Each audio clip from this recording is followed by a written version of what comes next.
With all due respect, that's a bunch of malarkey. This is a bunch of stuff, deal. What does that mean, a bunch of stuff? Well, it means it's simply inaccurate. It's Irish. It's Irish. It is. We Irish call it malarkey. Thanks for the translation. No, Okay. We Irish call it malarkey. You know what this is? Yeah, and I reserve this word for those rare instances when it's truly deserved. This is malarkey. That's a bunch of malarkey.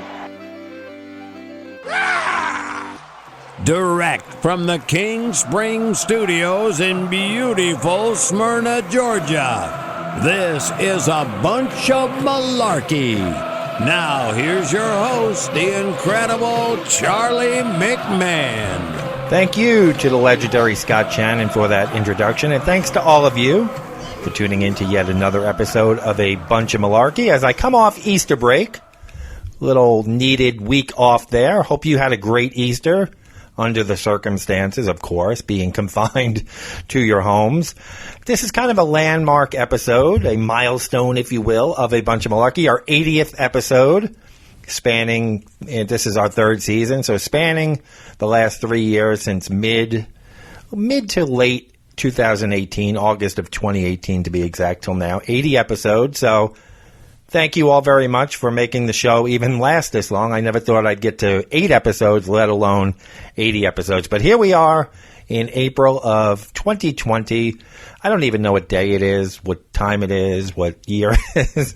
It's been a very strange last 6 weeks or so. I hope you're holding up okay, mentally and physically, because, again, physically, you're probably doing all right if you're doing the social distancing and staying home and all, but mentally, it takes a toll. So I've been keeping busy with my new radio station, Charlie's 80s Attic. Thanks to all of you who have come over and listened to the station. Spread the word about Charlie's 80s Attic, if you will. I forgot how hard it is to build an audience. It took me forever to build this audience.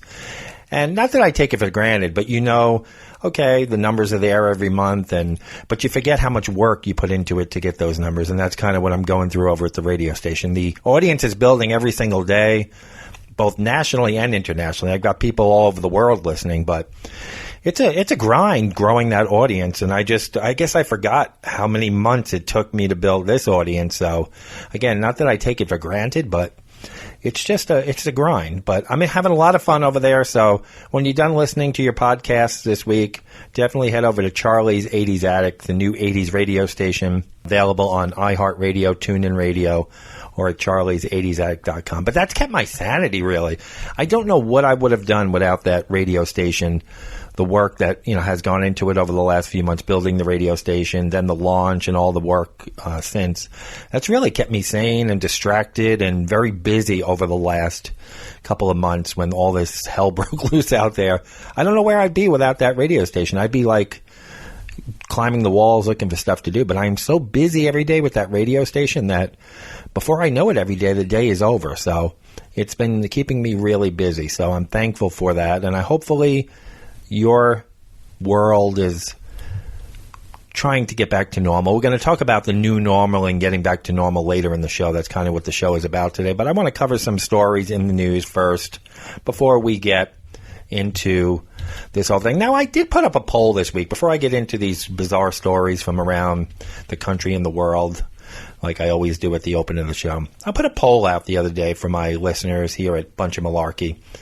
And I asked if you really miss being around people. We're stuck in the house, but do you really genuinely miss being around people? I was surprised at the result. 68% who responded to the poll said they don't miss being around people. 32% said they did. I said I didn't. Now, that means there are a few close friends, of course, I miss. Yeah, I could think of 4 or 6 people off the top of my head I would love to hang out with again. Do some fun stuff with, have over the house. But it's very limited. But I'm saying overall, as a population, I don't miss being around the general public. I don't miss being around people. I just miss being around a few select people. So I voted no on that. I don't miss being around people. So 68% of you said you're fine being away from people. I thought it would be a split, or maybe just a slight majority would miss people, but in a pretty decisive victory, 68% of you said you don't miss being around people. And that's because of all the mutants that we talk about and just people in general. They suck, don't they? And we're going to get into some stories now about how people suck. Now, people are still hoarding, still can't find toilet paper if you're looking for it. There are a few things you still can't find. Well, in Australia, I love this. Even internationally, people are fucking assholes. An Australian supermarket boss, I guess that's the word, boss is a manager or owner, has revealed his brutal and blunt response after a shopper tried to return thousands of rolls of toilet paper and hand sanitizer. The South Australian shopper went into one of the state's Drake's supermarkets and tried to make a deal. Drake's supermarket director, John Paul Drake, he must be the owner, revealed the shocking case of stockpiling in a YouTube video. He said he was working in one of the stores when the receptionist called him saying, "You've got to hear this." Mr. Drake said he couldn't believe his ears when the unidentified shopper wanted to return some of the items he had purchased and hoarded. He said he wanted to get a refund on 150 32 packs of toilet paper and 150 liters of hand sanitizer. The supermarket director said, "This sort of behavior is disgraceful. He is the sort of person that's causing the panic and the problem in the whole country." Unsurprisingly, he refused the return. But that didn't stop the shopper from trying to hand the items over. Coming in the next day to sweeten the deal, Mr. Drake continued. He had all the receipts. He came back and even offered me a 30% discount to take back the stuff. We have only been selling these items one at a time. He would have to come in 150 times to buy them. That's 150 other customers who missed out on these items. We are all about supporting the local community. I want products bought here to stay here, but this is ridiculous. The Drake supermarket director alleged the man had been working with a team of shoppers to buy the items while the supply was in heavy demand to sell them at an inflated price. And he's pictured in the video giving the finger to the guy trying to return the toilet. I think all stores should do this.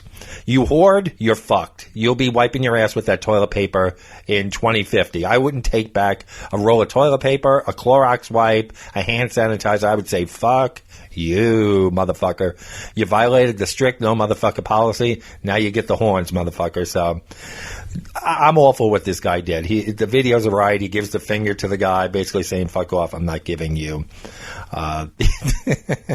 the refund. Now, people are acting out all over the place.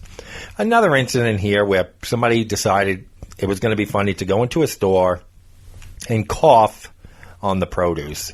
This is up in Massachusetts, in Duxbury, Massachusetts, where a man could face criminal charges for allegedly spitting and coughing onto produce in a Stop and Shop supermarket in Kingston. Police are still investigating what happened after bystanders tackled the man for causing this disturbance. Good. They grabbed this mutant. It's terrifying, and no one should ever do that, even if it's a joke, said Kyle Mann, who was shopping at that Stop and Shop on Saturday. There in Kingston, where man saw a customer starting to get violent. He recorded the video as bystanders tackled and pinned the man down until police arrived. Witnesses told police that the man coughed and spit on the produce. Especially with the CDC now recommending everyone wear masks, someone doing this makes people more comfortable. People don't want to leave their houses to get necessary items. And it's honestly disgraceful, said Mann. At this point, Kingston police said they have no reason to believe that the individual is infected with COVID-19, but he was taken to a hospital in Plymouth out of an abundance of caution. Police also say that the individual is no longer allowed inside that Stop and Shop. I had a mask on and I had gloves on and I was pretty good distance away, so I was not really concerned about my health, Mann said, who filmed the video. But I was concerned about the employees and the customers that were near him.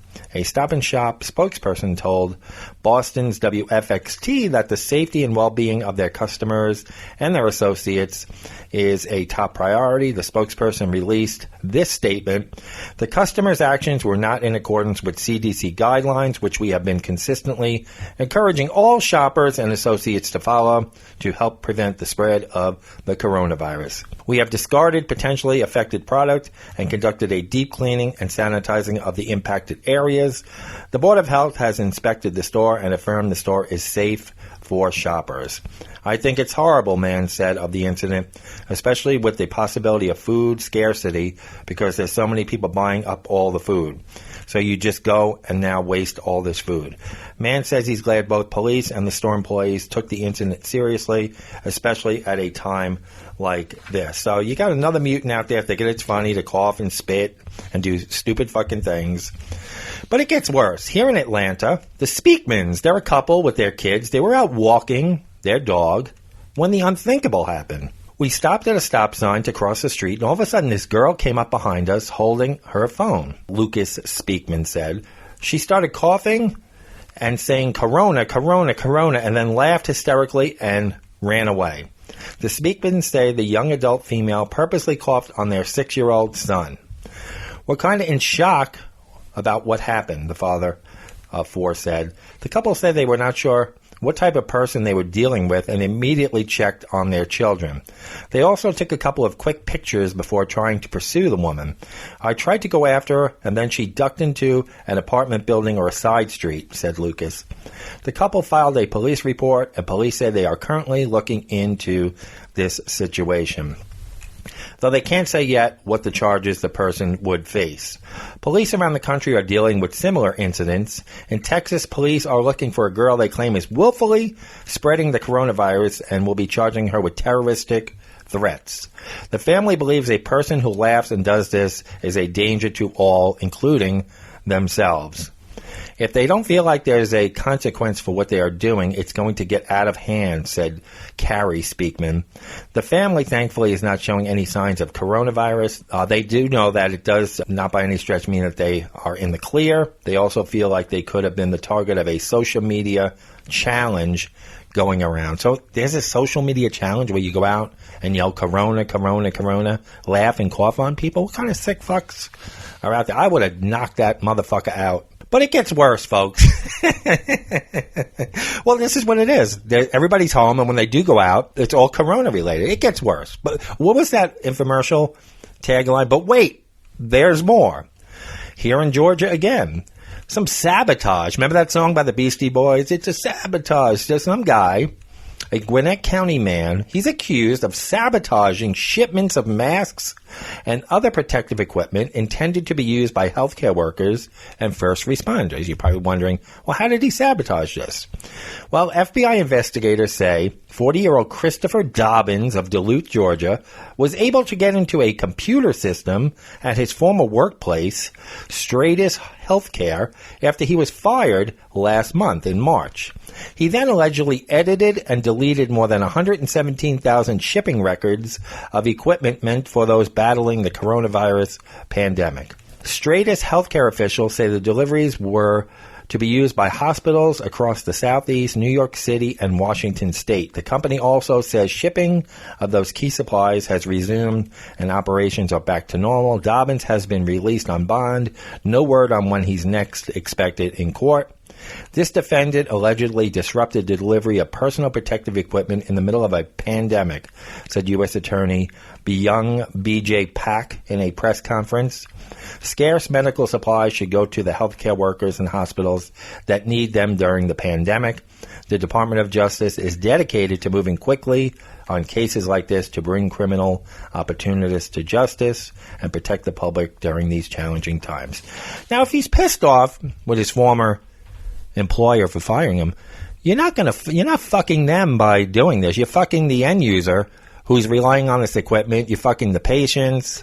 You want to do something to your former employer. That's, I don't condone it, but I get it.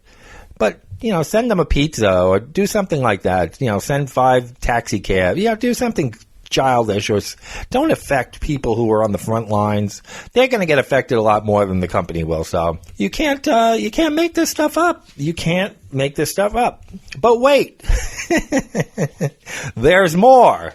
In Florida, a man threatened to shoot up a supermarket because he was infuriated that not enough people were wearing masks when he went to the store.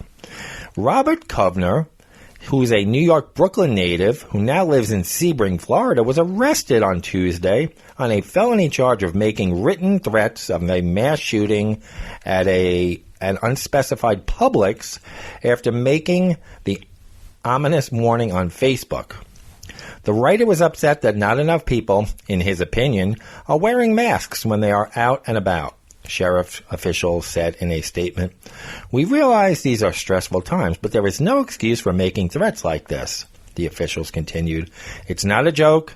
It's not just a bad day. It's a crime, and we will always take them seriously, and you will go to jail." Kovner, he's 62. He threatened Tuesday to empty every clip I own on a community Facebook page for Sebring, Florida, about 85 miles south of Orlando, according to an arrest report. "Will it take shooting of a few of you selfish assholes in the parking lot to get my message through?" Kovner posted, "Trust me, the virus is not the only thing that may cause your demise." An hour later, investigators said Kovner apologized to the 3,300 members of the Sebring, Florida Facebook group before claiming he had lost 7 relatives to COVID-19. Kovner said his mother-in-law was also fighting for her life at the time of the post. The bond for Kovner, who was also charged with using a two-way communication device to commit a crime, is $30,000. He was no longer listed as in custody as of Thursday.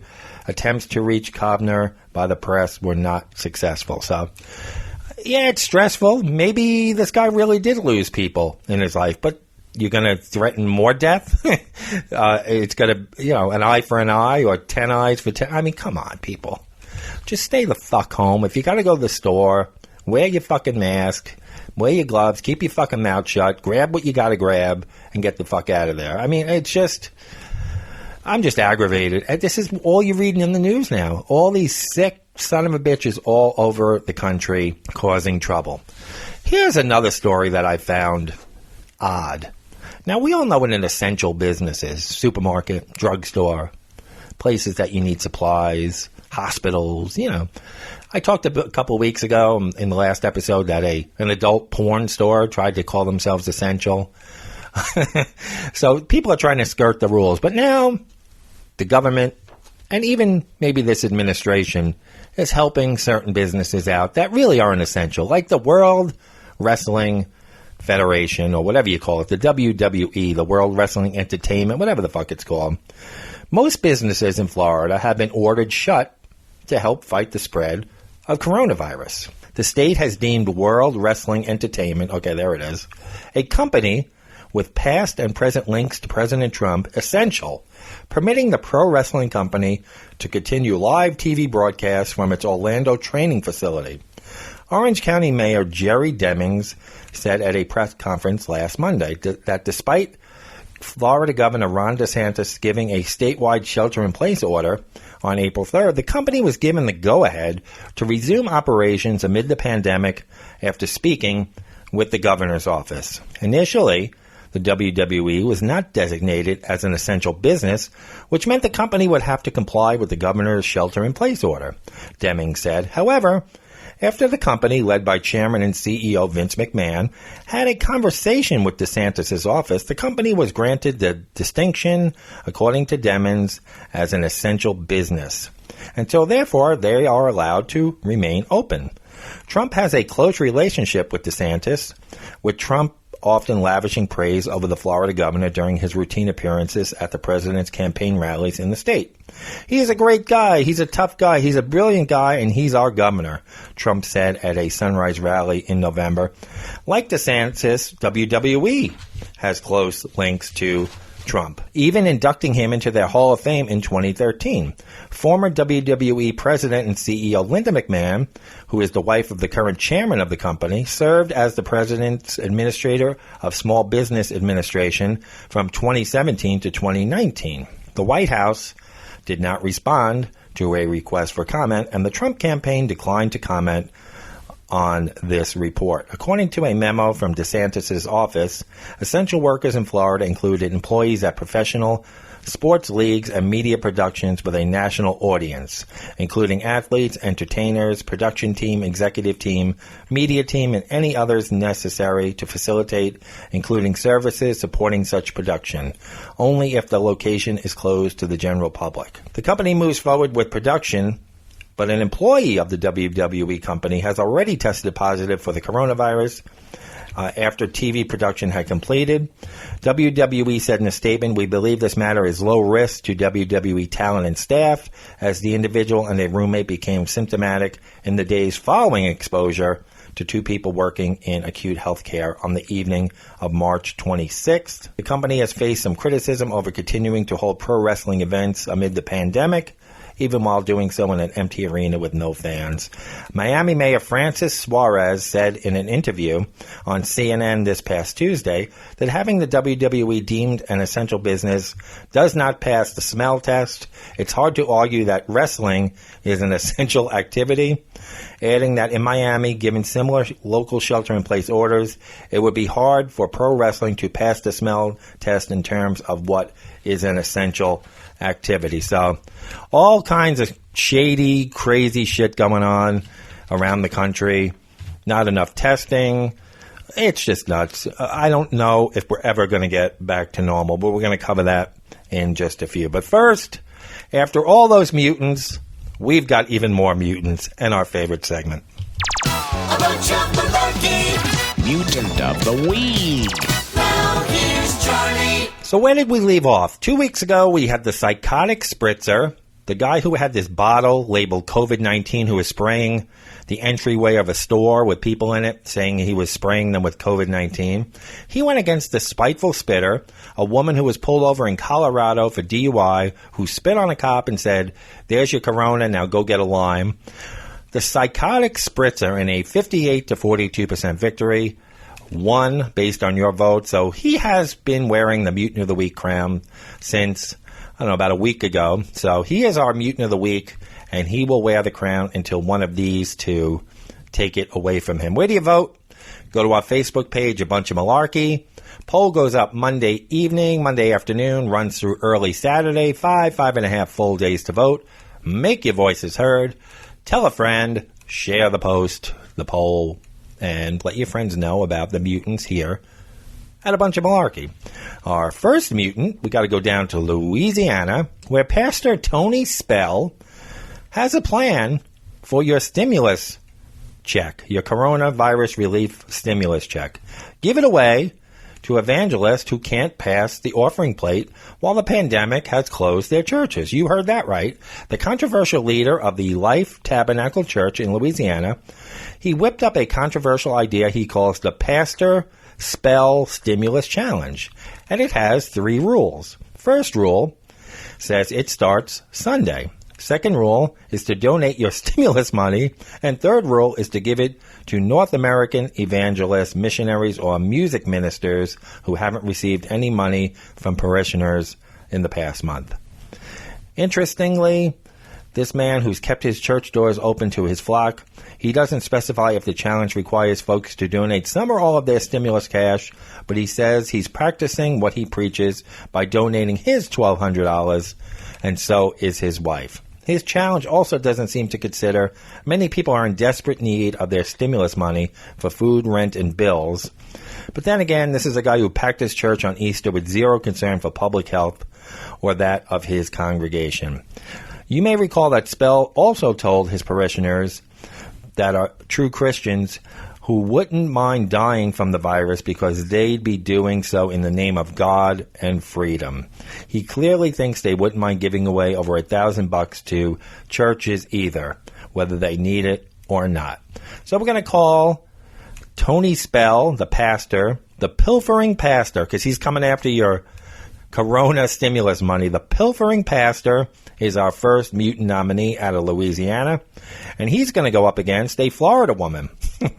A Florida woman was arrested this week after she placed plastic Easter eggs filled with pornographic images, among other items, in people's mailboxes. April Sestoni was arrested by Flagler County deputies Wednesday night after multiple residents reported seeing a woman placing plastic eggs in people's mailboxes. According to the Flagler County Sheriff's Office, the 42-year-old woman admitted to placing the items in the mailboxes, saying she was educating people. There was a bag full of pornographic material inside her vehicle, and she told deputies that she had distributed over 400 pamphlets over the last few days throughout the county. Several residents reported finding plastic Easter eggs in their mailboxes that contained pornographic images, non-threatening references to local churches and county buildings, along with other miscellaneous items. According to the Flagler County Sheriff's Office, the 42-year-old woman admitted to placing the items in the mailboxes, saying she was determined to educate people. You can't make this shit up. So she is being charged. She was arrested on 11 counts of distributing obscene material. She faces charges of driving with a suspended license and violating an executive order by traveling for non-essential business during a state pandemic. Our team did a great job tracking this deranged offender down and taking her into custody, Sheriff Rick Staley said. So I'm going to call her the sex educator. Get it? Educator?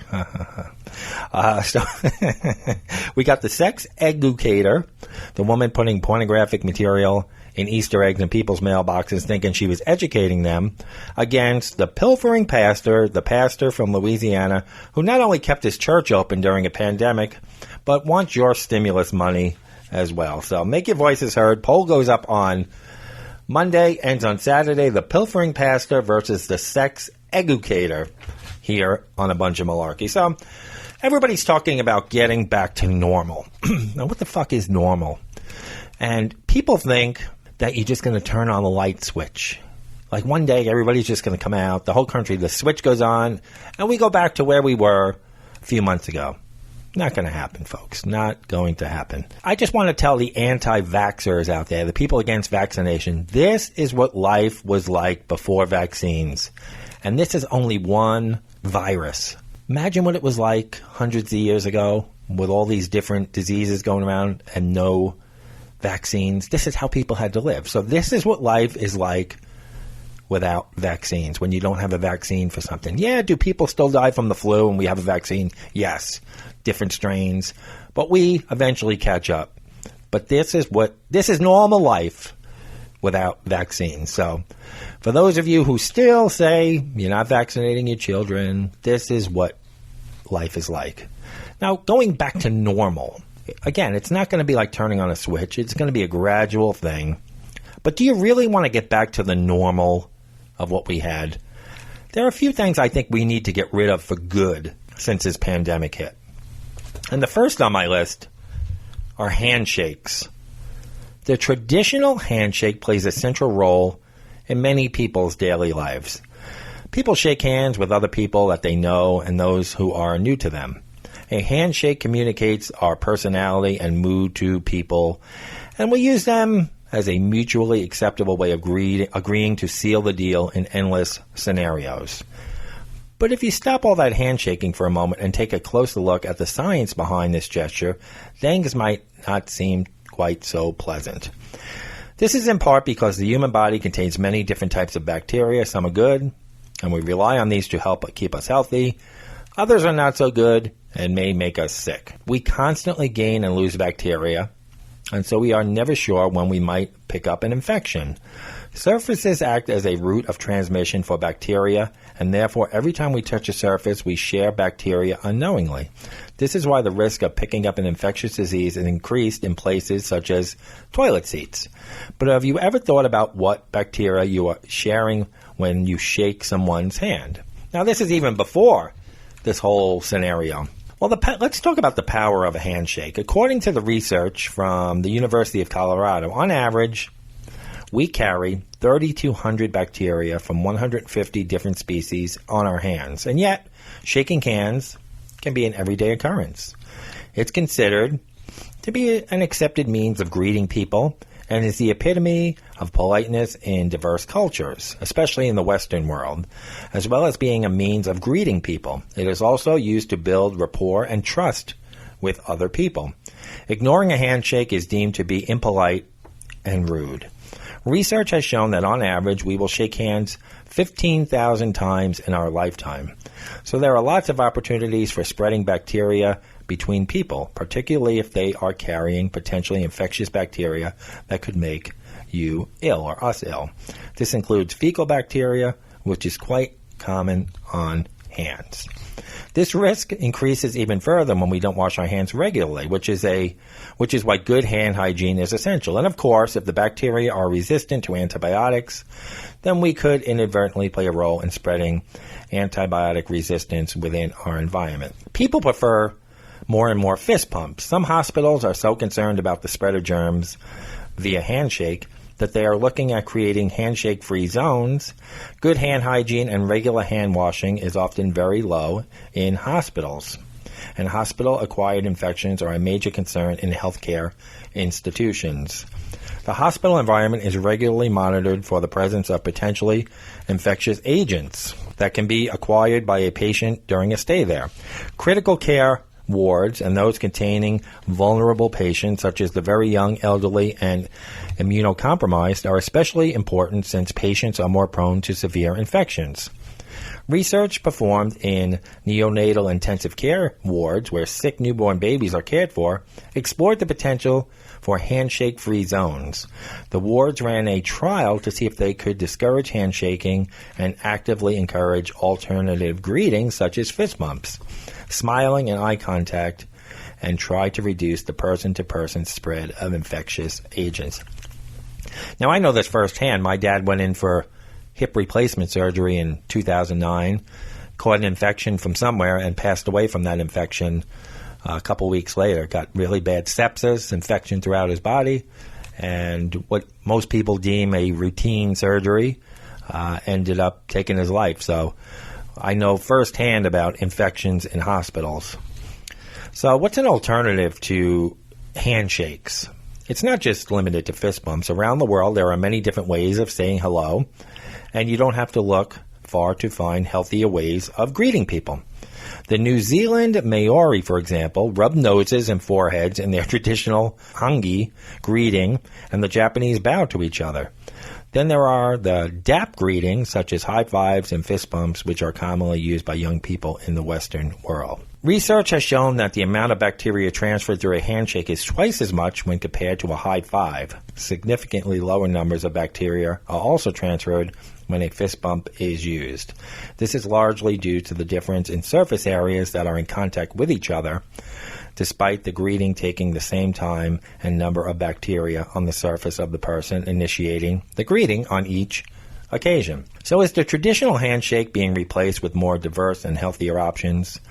This will take time, if it happens at all. But that said, as awareness of infectious diseases grows and people actively try to reduce the spread of infection, perhaps there could be a future where we will all high-five and fist bump rather than formally shake hands of those we meet, or at the very least, better adoption of hand washing.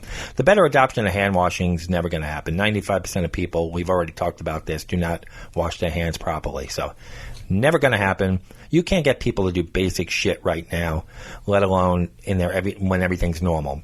Not going to happen. You're not going to get people to wash their hands better. It's not going to happen. I'm against the high five. It's not 1985. The low five. Any five. I don't want to do the five. I kind of like the bow. You know? But then people would critique the bow. Was it deep enough? Did you go lower enough? You know? But, you know, we talked about this 2 years ago or a year and a half ago. Like useless shit we learned in school. Now, square dancing. We did a lot of square dancing in New York in the 80s. I don't get it. New York square dancing. But anyway, remember the bow and the curtsy? You know what a curtsy is, right? A curtsy is a traditional gesture of greeting in which a girl or woman bends her knees while bowing her head. It is the female equivalent of male bowing in Western cultures. Now that I could see. Bowing, curtsying to each other. Men bowing to each other, women curtsying. All around town. You go by, you bow, they curtsy. I could get into the bow. I wasn't a square dancing fan by any means. But now we could take this bow and curtsy that we learned in the 80s that I thought was useless, and we could put this to work now. No more handshaking, high fives, contact. You could bow and curtsy your way through life from this point on. So I say bow and curtsy. And I wear a lot of baseball caps. I'm a bald motherfucker, so I have to wear caps in the sun, and I have hundreds of baseball caps. But I remember seeing pictures of the 20s and 30s, men walking around in suits and these fancy hats, women wearing hats. Everybody wore hats. Let's bring back the hat and the tipping of the cap. You pass somebody, you don't even have to take it off. You just hold the brim, touch the brim as a gesture of hello. Instead of the handshake, we could tip the cap, touch the brim. We should go back in time and learn some of this shit. We could get rid of all this transmission of handshaking and all this other stuff. Tip the cap, bow, curtsy, the head nod. You can walk by somebody and just nod your head or smile. So many ways. I don't want to get back to normal. Everybody says I want to get back to normal. Do you really want to go back to this handshaking and all this other bullshit? I want something new. Or new that's old. Old that's new. Bring back the bow and the curtsy. Hat tipping. Cap tipping. All that kind of stuff. I want to bring that back. You think we can do it? Because let's face it. When this is over, people think they're going to go back to normal. But do you really want to go back to shaking someone's hand who just wiped their ass and didn't wash their hands in the bathroom? Do you want to go back to that? I don't want to go back to that. I want to go back to simpler times. A bow, a curtsy, a tip of the cap, a smile, a nod. We could get it done. And I think this is going to be a movement here on A Bunch of Malarkey. With your help, we're going to bring back the bow and the curtsy and the cap tip.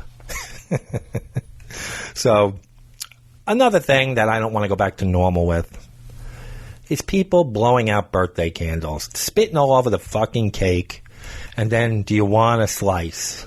No, I don't want a slice. We got to get rid of blowing out the birthday candles. And why? It's like, I appreciate you singing happy birthday. But now I'm going to spit all over the cake, and you're going to eat it. That's essentially what happens when you blow out the candles on your birthday cake. And where there's spit, there's bacteria, there's viruses, there's lots of it, folks. In a study by the Journal of Food Research, published by the Canadian Centre of Science and Education, 6 researchers created birthday cakes.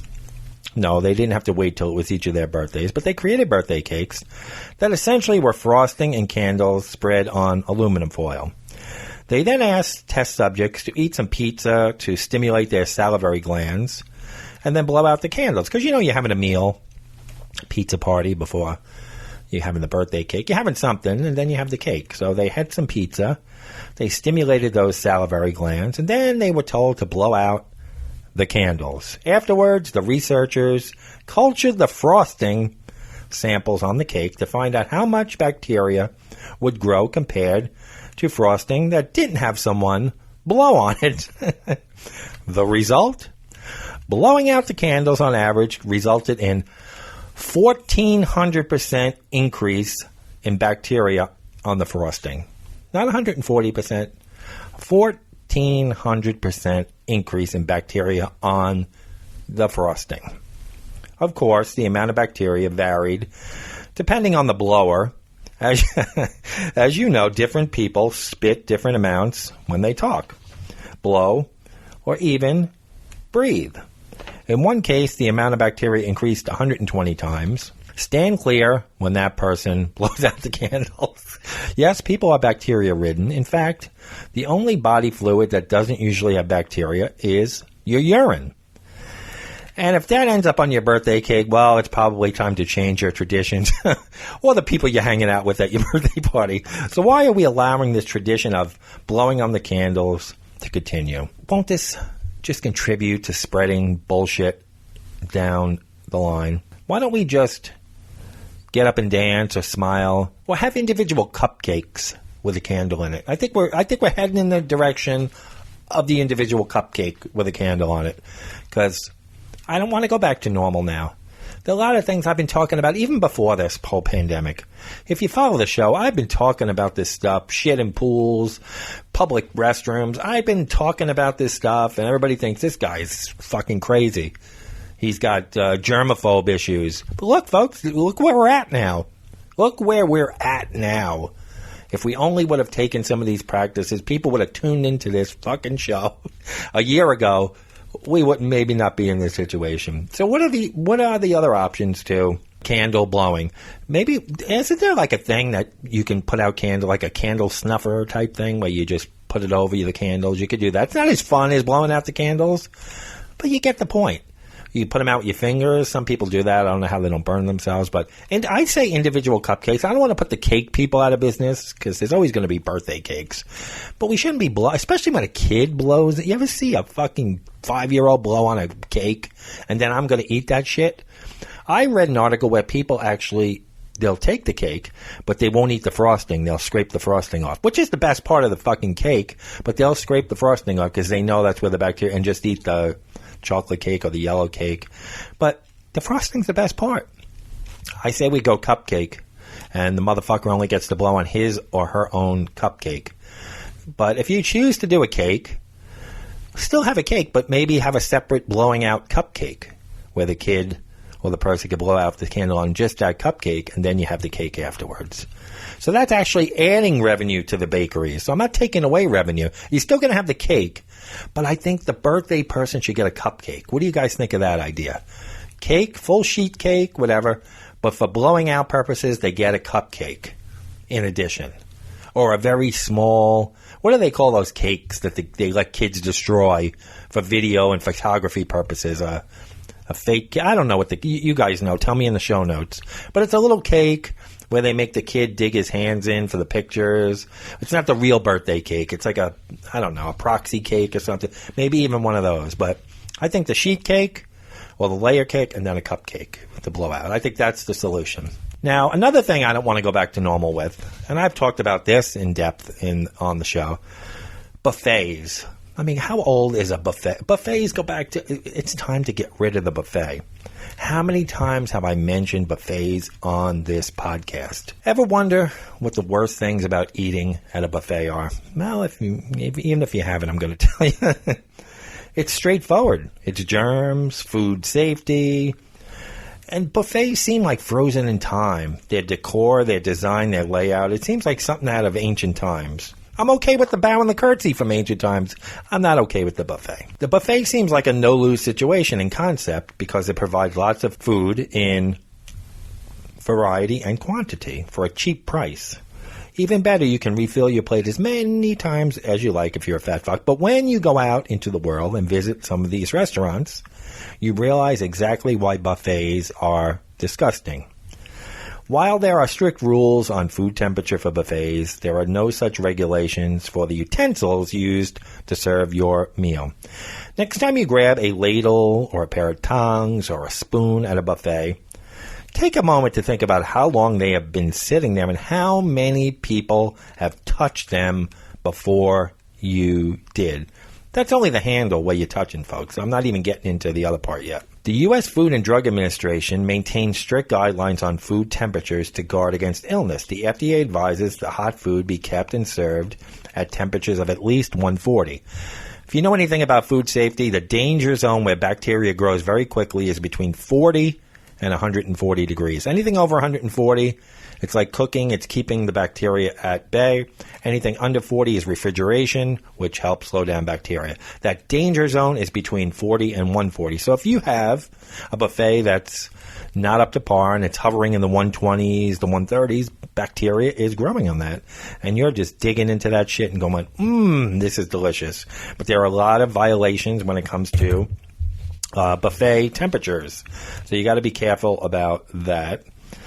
Now, buffet warmers are designed to keep food at 110 to 120 degrees. See how you're going to fall victim to an illness? It's 20 degrees below the threshold of safety of that 140. And most of those sternos and other stuff are hovering around 110, 120. So get away from those buffets. The food sits out for hours. Timing is everything when going to a buffet. Regardless of the food quantity, fresh and piping hot food is certainly more appealing than an alternative. Ideally, you want to get there within 30 minutes of the buffet opening. If you wait until just before the buffet closes, the food could have easily been sitting there for hours. Yeah, another problem, because I've been behind the scenes in a lot of these places. I've DJ'd weddings. I've been through kitchens. A lot of this food is sitting out hours before it even gets to the buffet station. Yeah, that's true. A manager at a Golden Corral was fired when he posted a video showing raw steak being stored outside by the dumpsters. You don't know where they're storing this food. I've seen videos of Chinese restaurants cutting chicken on the sidewalk. You don't know what the hell is going on with this stuff. Dirty plates.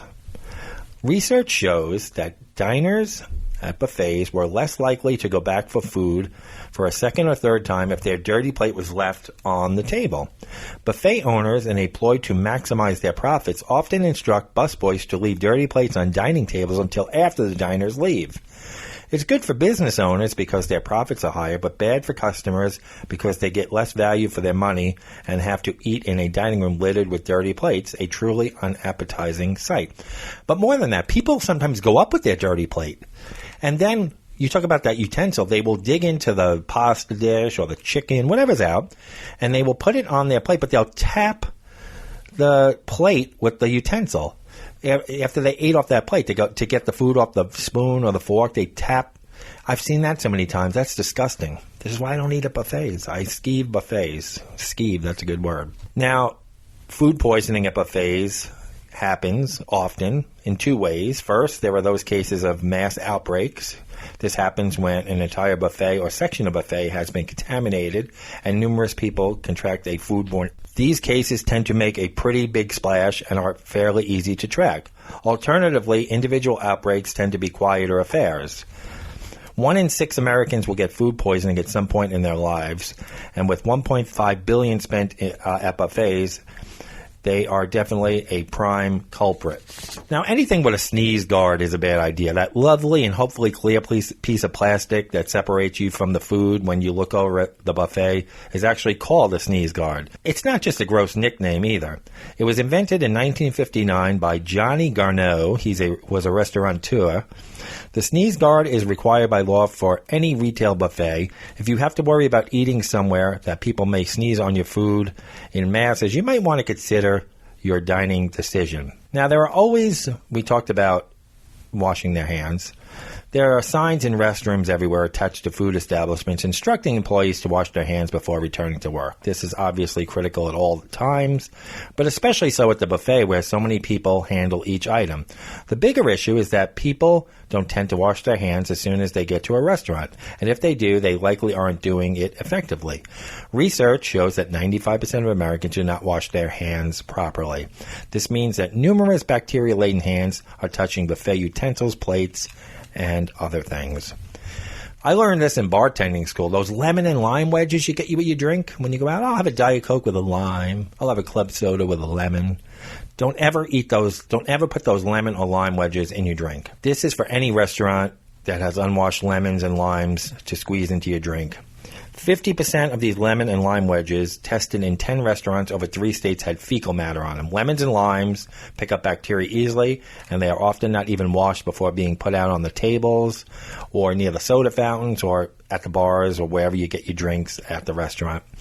Employees don't wash their hands after using the restroom. They cut up a bunch of lemons and set them out for unsuspecting public to consume. And you can imagine what happens after. Another thing I don't want to go back to normal with are these self-serve soda fountain machines. I've talked about it on this show. You sit in a restaurant and they have the self-serve, mostly in fast food places, and you see people, they drink out of the cup, then they go and they put their cup against the thing, the spout. You know, it's disgusting. It's just, think of hundreds of people who go through there every day, drinking out of that cup, and then put their cup up against the dispenser. Now, I worked in places that had soda machines over the years. You wouldn't believe the filth in there. And we were pretty strict. We had a lot of health inspections. So the spout where the drink comes out, it builds up mold very quickly. So we would take those spouts off every night and soak them in sanitizer. You think every place does that, though? Now, restaurant workers rarely clean soda machines. There's a ton of mold in the pipes, and your beverage runs through those pipes. And the ice in your drinks from places like McDonald's, Burger King, Starbucks is even worse. Ice from these establishments have more bacteria than water samples taken from their toilets. You don't know what goes on with these ice machines, too. People put their hands in them. Employees put their hands in them. They put the scooper. Now, your hand goes on the handle of the scooper for the ice when you're filling up something with the ice. Then they store the scooper inside the ice machine, and it touches the ice. I've seen that, too. Huge violation if the health department comes in. At least it used to be. Now, when they do clean, they use bleach, and usually dump bleach down the pipes of the soda machine to unclog mold. That means you're probably drinking way more chemicals than what's already in your soda. Fecal bacteria? Yep, that's poop. According to research published in the International Journal of Food Microbiology, 90 beverages from soda fountain machines in Virginia were tested for fecal contamination. I'm not sure how it got there, but the results showed that about half of the drinks came up positive for fecal matter. That's disgusting. E. coli, same study, was found in the fountain drinks. If you want to have diarrhea or UTI, respiratory illness, or pneumonia, go ahead and have your soda. I'm going to pass. And there are roaches always around those soda machines because the boxes of syrup leak. They're always getting in there. I've seen it. I've seen it firsthand. So do you want to go back to normal? Do you want to go back to handshaking? Do you want to go back to buffets? Do you want to go back to all this stuff that I talked about? Do you want to go back to normal? Think about it. Do you want to handshake again? I don't. Do you want to blow out birthday candles again or eat cake from somebody who blew them out? I don't. Do you want to go to buffets again? I never did. I won't. Do you want to go to soda fountains again? This is all normal. It's all normal shit we've been doing. Do you really want to go back to normal? I don't want to go back to normal. I want a new normal. So that's what you might want to think about when you say, I just want to get back to normal. Do you really? Do you really want to get back to normal? Now, speaking of the new normal, I'm going to rant a little bit before I close out this episode because I'm pissed off. I read the other day that the airlines are getting a bailout. The airlines. There are small businesses who can't get any money right now. The fund is out. People struggling. Now, first, maybe get a little political, but I don't care. The president says how great everybody was doing before this pandemic hit, that it was the best economy in the history of the world, but yet people who just miss 2 or 3 paychecks are crippled. So how good could we fucking be doing if 2 or 3 weeks out of work is fucking crippling people that people can't even afford to save? How good is that economy? Yeah, people were earning a paycheck. They were living wonderfully paycheck to paycheck. But once that paycheck stopped for 2 or 3 weeks, people are in dire straits. That's a good economy? Where the littlest interruption of their salary cripples them? That's good times? That's a great America? So now we're talking about bailing out the airlines again. The same airlines that have fucking nickeled and dimed you for since 9/11, charging you for everything. Baggage. They don't even give you a fucking bag of peanuts anymore. Cramming you into this seat where you can get one ass cheek on the seat where the other guy's sitting in your lap like fucking cattle. Charging you, nickel and diming you for weights on bags. Killing you with fees. Again, surprised they're not charging for oxygen. These people are getting a federal bailout. Now, they're getting $25 billion, the airlines. 70% of that money is free money. It's a grant. They don't have to pay it back. 30% of that money they have to pay back, which is about $8 billion. So $17 billion free money, $8 billion they have to pay back at a fucking zero interest loan. Call up your mortgage company tonight. Tell them things are a little tough, that you want a 0% loan until this whole thing passes. They'll tell you to go fuck yourself and tell you you'll be out of your house in 2 months if you don't pay your mortgage. So they're getting zero interest loans and $17 billion in free money. Now, again, we don't get these low interest, zero interest loans. You know, these stats now I'm going to tell you are from credible sites, not yoursistersass.com, I'm a motherfucker.org. The airlines have had 10 straight years of profitability. Now, for those of you who don't know what profitability is, that means after all their bills and expenses were paid, it's the money they had left over. Profit. 10 years straight of profitability. Let's just go over the last 2 years. $36 billion in profits last year alone. $32 billion in 2018. That's $68 billion in profit just for the last 2 years. I'm not counting the other 8 years that they were profitable. Just the last 2 years, they put $68 billion in their pocket because of cancellation fees, baggage fees, fucking peanuts, whatever the fuck these fees are that they're charging you and killing us, legroom fees, every fee you can think of. They put $68 billion in their pockets just in 2 years. I'm not counting the other 8 years, just 2018, 2019. Now, if they were required to put 25% of that money away by law, if the government said, listen, we're not going to bail your fucking asses out again, every year you've got to put 25% of your profits away in a fucking emergency fund, so if something happens again, you can pay your employees, you can stay above water. If they did that, just for the last 2 years, they would have had $17 billion in their coffers for this emergency. They wouldn't need a bailout, right? They would have that money. But no, they decided to give executives bonuses, stock buybacks. So now we have to bail these motherfuckers out again so these CEOs can get their mansions, cars, beach houses, and everything else that they enjoy while we foot the bill again. So this is the new normal now, too. Everybody wants to go back to normal. So this is what we're going to do. We're going to give them all this money again, and then we're going to forget about it. And then when the next big thing happens, we're going to do it all over again. And this is the new normal. Do you want this normal? They're holding right now $10 billion in canceled flight fees from people. $10 billion they're holding right now in flights that are never going to happen. They'll give you credit. They'll give you this. They'll give you this. They'll give you an extra bag of fucking peanuts in 2023 when this is all over. This is the normal. And when Occupy Wall Street people marched and slept outside, you all made fun of them. You said they were hippie, get a fucking job. They were out there protesting all this shit about these CEOs, these banks, all this bullshit that we keep bailing out. Everybody made fun of these people who were out there saying something's not right here. But we went back to normal. We forgot all about the money the banks got. And now they're doing the same risky bullshit that they were doing during the crash. Same thing with the airlines. After 9/11, they cried with their hand out. We rescued them, bailed them out, and now they're doing the same shit all over again. But it'll all go back to normal. Everybody wants normal. It's going to go back to normal. Don't worry. We're going to be nickel and dimed again. We're going to be crowded in there like fucking cattle again. We're going to have one ass on the seat and one ass on the window because the seats are too small. You're going to have your knees up against your fucking head because there's no leg room. You're going to have the guy next to you with his ass cheek on your lap. We're going back to normal. You're going to maybe get a fucking stale bag of nuts or pretzels that wouldn't feed a fucking hamster. They're so small. It's going to be back to normal. Don't worry. You're going to get all that stuff again. And the airlines are going to walk away with your tax money again. And you're not going to say anything. You're just going to keep paying these fees and keep saying, oh, I'm glad we're back to normal.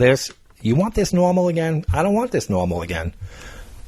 But everybody wants to get back to normal. Let's redefine what normal is when this is all over.